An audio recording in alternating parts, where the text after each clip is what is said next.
ಬಂತು ನಮಗೆ ಕೆಲಸ ಡೀಲು. ಏನಾಯ್ತು ಮಗ?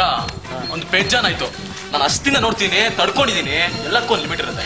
ಏನಂತ್ಯಾ? ಮಿಸ್ಸೇ ಇಲ್ಲ ಮಗ, ಈ ಸಲ ಹಾಕ್ಲೇಬೇಕಲ್ಲ. ಹಾಕೋಣಲ್ಲ, ಹೊರ ಹೋಗೋಣ.